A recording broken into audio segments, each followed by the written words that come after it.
మనతో high court senior advocate Puvvada Venkateswararao గారు ఉన్నారు. సార్ నమస్తే సార్. మరి ప్రతిపక్ష హోదా కావాలని చెప్పి జగన్మోహన్ రెడ్డి గారు హైకోర్టులో పిటిషన్ వేయడాన్ని సీనియర్ హైకోర్టు అడ్వకేట్ ఏ విధంగా చూస్తారు?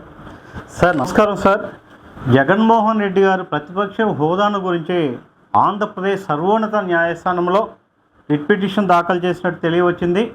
దీనికి ముందుగా గౌరవ జగన్మోహన్ రెడ్డి గారు ముఖ్యమంత్రిగా ఉన్నప్పుడు ఆంధ్రప్రదేశ్లో ప్రతిపక్ష నాయకుడికి ఉన్నటువంటి హోదా చంద్రబాబు నాయుడు గారికి 23 సీట్లు, భారత రాజ్యాంగం ప్రకారంగా కూడా 23 సీట్లు వచ్చినట్లయితే 1/10 సీట్స్ మెజారిటీ వచ్చినట్లయితే ప్రతిపక్ష హోదా పొందటానికి అర్హులు. ప్రతిపక్ష హోదా లేకుండా మీ నుంచి 23లో కొంతమంది లాగేస్తే హోదా కూడా లేకుండా చేయగలం అని అసెంబ్లీ సాక్షిగా బరి తెగించి మాట్లాడినటువంటి విషయం మనం మర్చిపోకూడదు. అది అయిపోయిన తర్వాత 2024 జరిగిన సార్వత్రిక ఎన్నికల్లో వన్ సైడ్ స్వీప్ అన్నమాట. ఆంధ్రప్రదేశ్లో ప్రతిపక్ష హోదాకు కూడా మీరు పనికిరారు, రాజ్యాంగంలో మీరు ముఖ్యమంత్రిగా ఏ విధంగా రాష్ట్రాన్ని దౌర్భాగ్యం చేశారు, ముఖ్యమంత్రిగా రాష్ట్రాన్ని ఎలా అధోగతి పాలు చేశారు, మీరు ముఖ్యమంత్రిగా ఆంధ్రప్రదేశ్లో హక్కుల ఉల్లంఘన ఎలా జరిగింది, మీరు ముఖ్యమంత్రిగా ఉన్నప్పుడు ఆంధ్రప్రదేశ్లో ఏ విధమైనటువంటి విపరీతమైనటువంటి ఒక క్రమశిక్షణ లేనటువంటి అప్పును తీసుకుని వచ్చి అప్పులు కుప్పలుగా ఆంధ్రప్రదేశ్ తీసుకొచ్చిన సందర్భంలో కనీసం మీకు ప్రతిపక్ష హోదా కూడా లేకుండా ప్రజలు నిర్ణయం అయితే ఇచ్చారు. అంటే 11 సీట్లు ఇచ్చారు. యాక్చువల్గా ఏంటంటే చట్ట ప్రకారంగా ఒక ప్రతిపక్ష నాయకుడు హోదా రావాలంటే 1/10 సీట్స్ రావాలి. అంటే ఇంచుమించుగా 17 సీట్లు వస్తే అప్పుడు ప్రతిపక్ష హోదా వస్తుంది. ఈయన 11 సీట్లు వచ్చినాయి. 11 సీట్లు వచ్చినప్పుడు ప్రతిపక్ష హోదా చట్ట ప్రకారంగా లేదు. అయినా ఇది అసెంబ్లీలో అంశం కనుక, స్పీకర్ పరిధిలో ఉంది కనుక దీని మీద ఉండాలా లేదనేది ముందుగా అసెంబ్లీ స్పీకర్ నిర్ణయం తీసుకోవాల్సి ఉంటుంది. ఇక్కడ 1/10 సీట్స్ లేవు కనుక ప్రతిపక్ష హోదాకు కూడా లేకుండా ఈయనకు సీట్లు వచ్చినాయి కనుక దీని మీద ఆంధ్రప్రదేశ్ హైకోర్టుకు రావటం అనేది, ఆంధ్రప్రదేశ్ హైకోర్టు అనేది నాకు తెలిసినంత వరకు కూడా అసెంబ్లీ వ్యవహారాల్లో స్పీకర్ తీసుకోవాల్సిన నిర్ణయాలలో కోర్టుల జోక్యము ఉండదు. మీకు చట్ట ప్రకారంగా 1/10 ఉందా లేదా, 1/10 అంటే ఇంచుమించుగా 17-18 సీట్లు మీకు ఉన్నట్లయితే ప్రతిపక్ష హోదా ఉంటుంది. మీకు లేదు కనుక ప్రతిపక్ష హోదా అసెంబ్లీలో లేదు. అసెంబ్లీలో తీసుకోవాల్సిన నిర్ణయాల మీద కోర్టులో జోక్యం అయితే ఉండదు. ఇది ప్రజాస్వామ్యంలో ప్రజలైతే మీకు ఒక బుద్ధి చెప్పారు. ప్రతిపక్షానికి అర్హత లేదని చెప్పినప్పటికీ మీరు న్యాయస్థానాలు తలుపు నెట్టడం కనుక మీకు ఉన్నటువంటి దుర్బుద్ధి, దుర్నీతి ఏ విధంగా ఉన్నదో అర్థమవుతుంది. మీరు గతంలో చెప్పిన డైలాగ్ ఒక్కసారి గుర్తుకు తెచ్చుకుంటే మీరు ఆ పొరపాటు చేయరనేది నా భావన.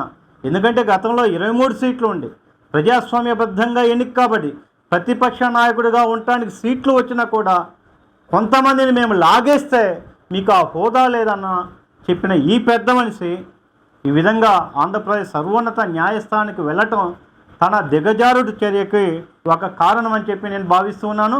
ఈ వ్యవహారంలో కోర్టులు అయితే జోక్యం చేసుకోవాలనేది నా భావన.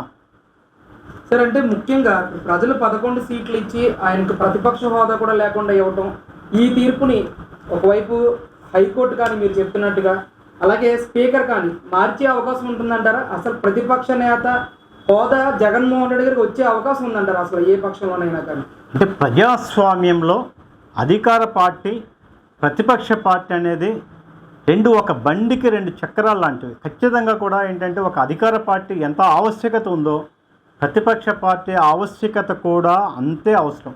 ఎందుకంటే అధికార పార్టీ తప్పిదనాలు చేస్తుంటే ప్రతిపక్ష పార్టీ ప్రశ్నించే హక్కు కలిగి ఉంటుంది. అయితే దాని చట్టబద్ధమైనటువంటి సీట్లు ఉండాలి. ఆ చట్టబద్ధమైనటువంటి సీట్లు అయితే 1/10 ఇంచుమించుగా 17 సీట్లు రావాల్సి ఉంటుంది. 17 లేవు కనుక 11 సీట్లు ఉన్నది. ఈ సందర్భంలో మిత్రపక్షం అయినప్పటికీ ఒక్కొక్కసారి పవన్ కళ్యాణ్ యొక్క జనసేన ప్రతిపక్ష పార్టీ పాత్ర కూడా పోషించవచ్చు. అంటే అధికార పార్టీకి తొత్తు ఉన్నంత మాత్రాన తొత్తు కావాల్సిన పని లేదు. ఏదైనా అధికార పార్టీ తప్పు చేసినట్లయితే పవన్ కళ్యాణ్ కూడా స్వపక్షంలో ఉన్నా కూడా విపక్షంగా ప్రతిపక్ష పార్టీగా రెండో పార్టీ అతిపెద్ద పార్టీ అయినప్పటికీ పొత్తులో ఉన్నప్పటికీ తన ధర్మం అయితే చేసే అవకాశం ఉంది. ఇది రాజ్యాంగం ప్రకారంగా చట్ట ప్రకారంగా నిర్దిష్టమైనటువంటి సీట్లు లేవు కనుక ప్రతిపక్ష హోదా వచ్చే అవకాశమే లేదు. ప్రజల్లోకి వెళ్ళాలి, మళ్ళా సీట్లు తెచ్చుకోవాలి. ఆ 17 సీట్లు పైన వచ్చినట్లయితే అప్పుడు మాత్రమే ఆంధ్రప్రదేశ్లో జగన్మోహన్ రెడ్డి గారికి ప్రతిపక్ష హోదాకు అవసరం ఉంటుంది. ఇక్కడ ఆంధ్రప్రదేశ్ ప్రజలు ఒక్క విషయం గమనించాలి. జగన్మోహన్ రెడ్డి గారికి అసెంబ్లీకే రాని వ్యక్తికి, అసెంబ్లీలో చక్కటి డిబేట్ చేస్తుంటే దొడ్డిదోవని వెళ్ళిన వ్యక్తికి అసెంబ్లీ సమావేశాలు జరిగి ఆంధ్రప్రదేశ్ భవిష్యత్తును నిర్ణయించే మనకు బడ్జెట్ కేటాయింపుల్లో 15,000 కోట్ల రూపాయలు వస్తుంటే మీరు అసెంబ్లీలో లేకుండా కొంతమంది తీవ్ర నేరాపాలనలో ఉన్నటువంటి వ్యక్తులతో ఢిల్లీ నడి రోడ్డు మీదకి వచ్చి మీరు చేశారంటే అసెంబ్లీ మీద మీకు గౌరవం ఉందా? ఖచ్చితంగా గౌరవం లేదు. ఎందుకు పట్టుబడుతున్నాడు? ప్రతిపక్ష హోదా కావాలని జగన్మోహన్ రెడ్డి ఎందుకు పట్టుబడుతున్నారంటే దాని వెనక ఒక భయంకరమైనటువంటి ఒక అవకాశం అయితే ఉంది. అందుకే కోర్టుకు వచ్చారు. ఎందుకంటే ప్రతిపక్ష హోదా ఉన్నట్లయితే తాను ముఖ్యమంత్రిగా ఉన్నప్పుడు జరిగిన అవినీతి కార్యక్రమాలను వెలుపకి తీయాలంటే సెక్షన్ 17A ప్రకారంగా ముందస్తు అనుమతి అవసరం కాబట్టి ప్రతిపక్ష నాయకుడికి, అందుకని ప్రతిపక్ష నాయకుడు హోదా అడుగుతున్నారు. ఆయన కొన్ని టెక్నికల్ అంశాల మీద తను చేసినటువంటి అవినీతిని, తను చేసినటువంటి దిగజారుతనాన్ని పూడ్చుకోవటానికి ప్రతిపక్ష హోదా అడుగుతున్నాడు తప్ప అంతకుమించి ఆయన ప్రజాస్వామ్యం మీద నమ్మకం లేదు, అసెంబ్లీ మీద అంతకన్నా నమ్మకం లేదు. అసెంబ్లీలో ప్రజాస్వామ్యబద్ధంగా ఏ రోజు కూడా నాడు అధికారంలో ఉన్నా ఈరోజు ప్రతిపక్ష పార్టీగా ఉన్న ప్రజా సమస్యల మీద చక్కటి డిబేట్ చేసే ఆచారం ఆయనకు లేదు.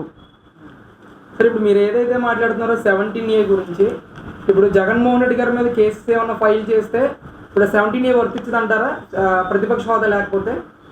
17A గతంలో ముఖ్యమంత్రిగా చేస్తున్నారు కాబట్టి గతంలో ఎప్పుడైతే ఒక అధికార పార్టీ కింద ముఖ్యమంత్రి వర్యులుగా చేస్తున్నారో వారు తర్వాత అధికారం లేకపోయినప్పటికీ వారైతే 17A అయితే వారికి వర్తిస్తుంది.